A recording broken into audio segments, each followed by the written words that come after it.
Let's get down to business. Oz, power that ends. The wind knows me. Riptide. Tidal wave. Yeah. No time to lose.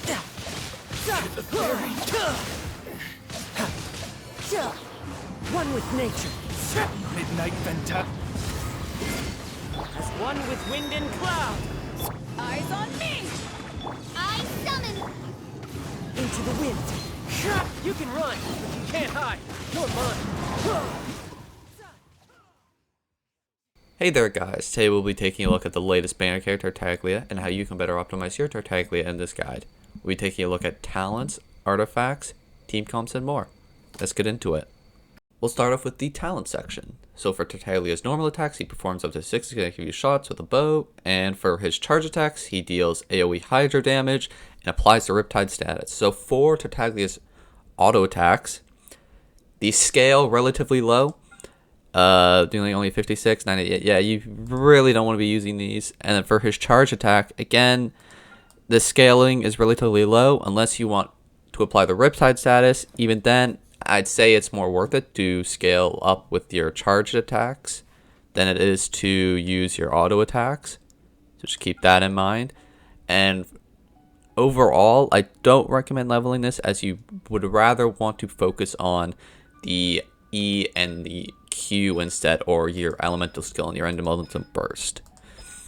This is almost never worth it, as instead of using auto attacks with Tartaglia, you want to be setting up your supports to get prepared to use his E ability, which we'll get more into in a minute. Yeah.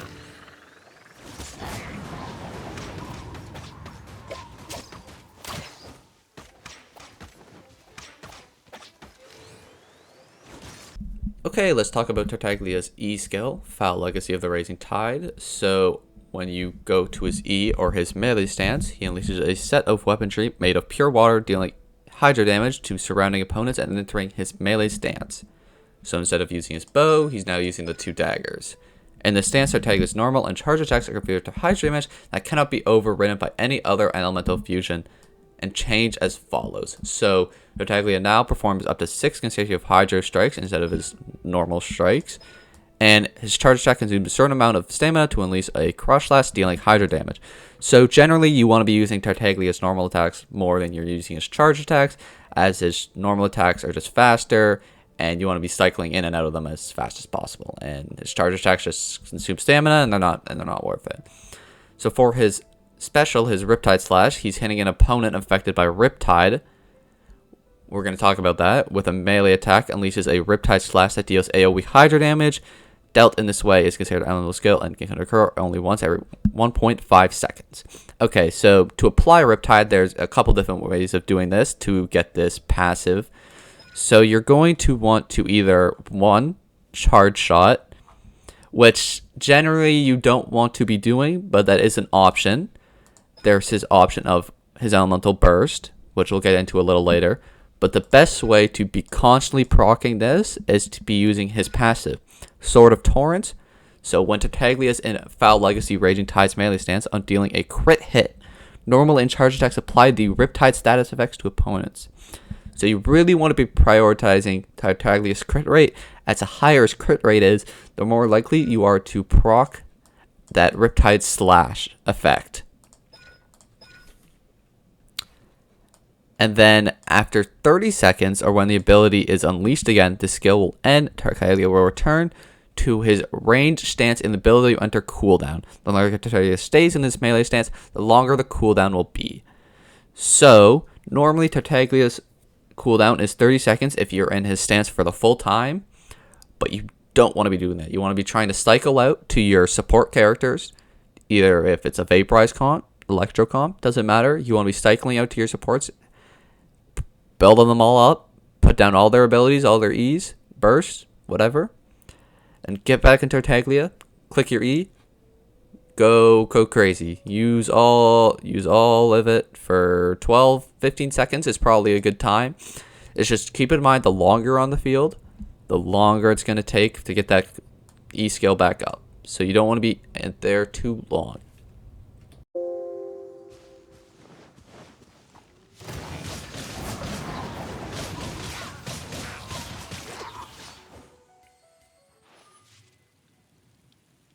Okay, next let's talk about Tartaglia's Riptide Burst. So defeating an opponent affected by Riptide creates a Hydro Burst that inflicts the Riptide status on nearby opponent's hit.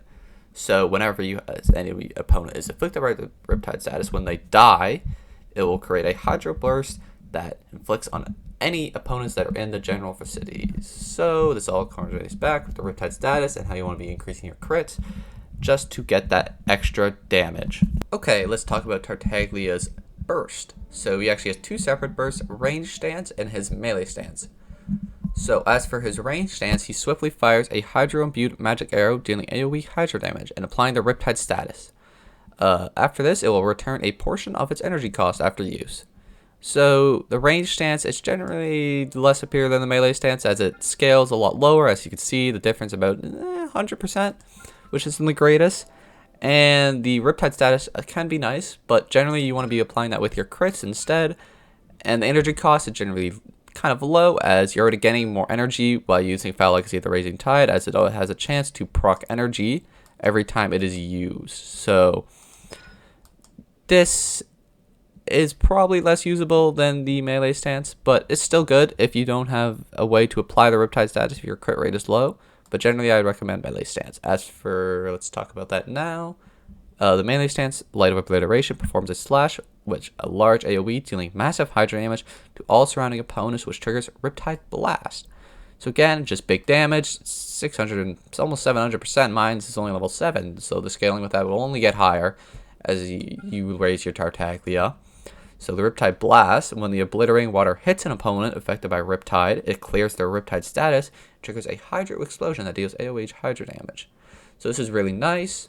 The more Riptide you have on opponents, the more this will trigger a chain of effect and apply Hydro very, very fast and get those explosions going and deal big, big, big elemental.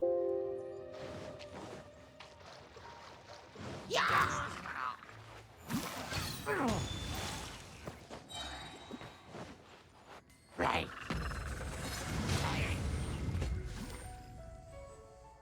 Okay, let's cover artifacts. So for Childe's artifacts, you want to be going for the 4-piece Heart of Death, as that is generally his best in set, and it also just generally does the most damage as it has that extra 15% Hydro bonus, which synergizes well with his kit. And then after using his elemental skill, increases normal attacks and charges damage by 30% for 15 seconds, which is almost how long you want to be in his melee stance for. Is probably a good time. 15 seconds is pretty good. So as you can see, this set was basically made for him, as his elemental skill is his whole DPS rotation, and using it and just further increases his damage. 30% doesn't seem like a lot, but when you add it on with his normal scaling, which is pretty high as it is, you see the numbers would get really, really high with the Heart of Death set. If you don't want to go Heart of Death, or you're struggling with getting a 4-piece Heart of Death with good substats, you could also use the Gladiators is a good 2-piece Glad, and then 2-piece Heart of Death is a good alternative, as 18% attack is also good.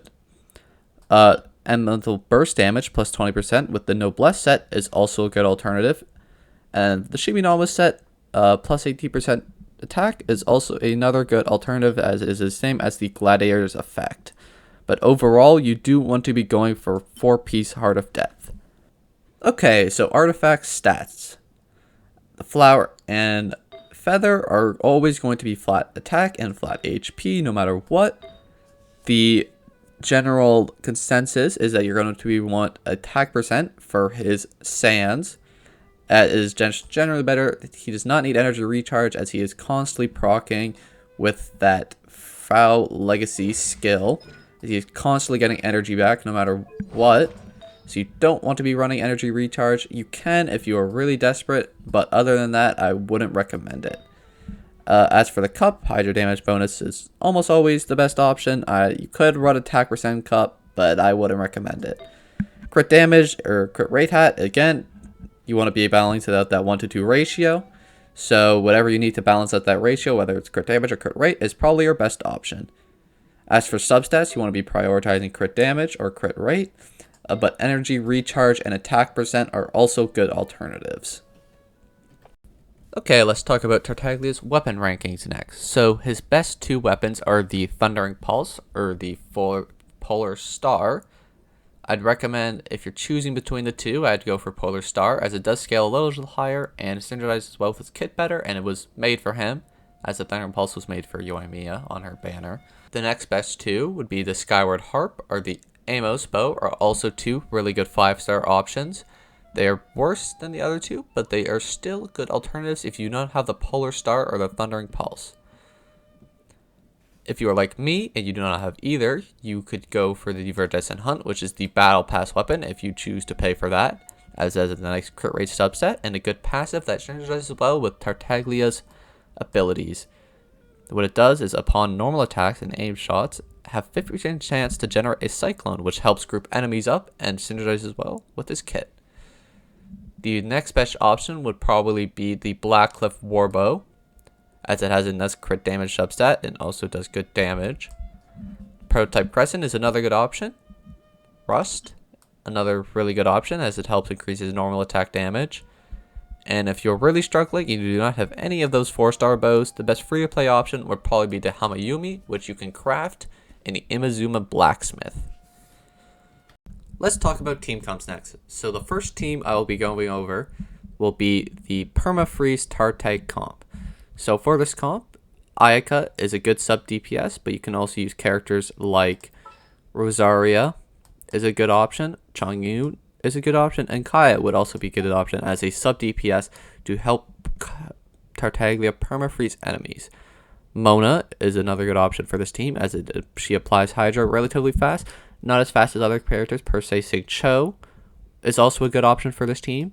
Another good option would also be Kokomi, as she is also a good healer and can provide support as well. And then Diona is also a good option to help freeze, but again can be replaced by other characters. Ayaka particularly works well in this team comp because with her burst she can stay off field and provide burst damage at the same time as Tartaglia's E skill, which synergizes well as they can permafreeze enemies for about 10 seconds. This also complements well with Mona and Diona, as they also provide Hydra and crowd support individually. Okay, let's talk about Tartag Vaporized comp. So the two essential figures in this comp are Tartaglia and Xiangling. So what you're running, if you don't have a Xiangling, I wouldn't recommend using this team, as there is no better pyro sub DPS in the game than Xiangling. It's really the only one, as the alternatives are niche. So what you're going to want to do is have a good uptime with Xiangling's Elemental Burst, as she could provide pyro damage off field and help Tartag constantly proc that Vaporize. Some good supports for this comp are Xingqiu, who could provide Rain Swords, which also help proc Vaporize even faster, and Bennett for general attack buff and healing ability. Some good alternatives can be Kazuha, who really works in any team comps, and Zhongli is another good alternative. He also works in almost any team comps. Sucrose could be a good alternative. And another good alternative could... Okay, let's talk about Tartag Electrocharge comp. So the best individuals for this comp are Tartag, Beto, and Fish, but they can also be swapped out for Ball. And that's probably it. Electro Traveler can also work, but I wouldn't recommend Electro Traveler, as he is not the greatest support in the game. So with these three, you're able to constantly proc Electrocharge damage with Fischl's E ability and Beto's Q ability, or her burst and her skill. They can constantly be proccing Electrocharge if you want to keep the uptime on that, so you want to be using his E, swapping out to Beto or Fischl, using their abilities, and this 4th slot is really open. But you can use Zhongli here. Kokomi can work for proccing even faster. Xingqiu can work. It all depends on where you're at in the game, how much healing you need, and other factors. Alright, that is my full Tartaglia guide. If this helped you out, please leave a like down below or consider subscribing, as it would help out the channel. Thank you for watching.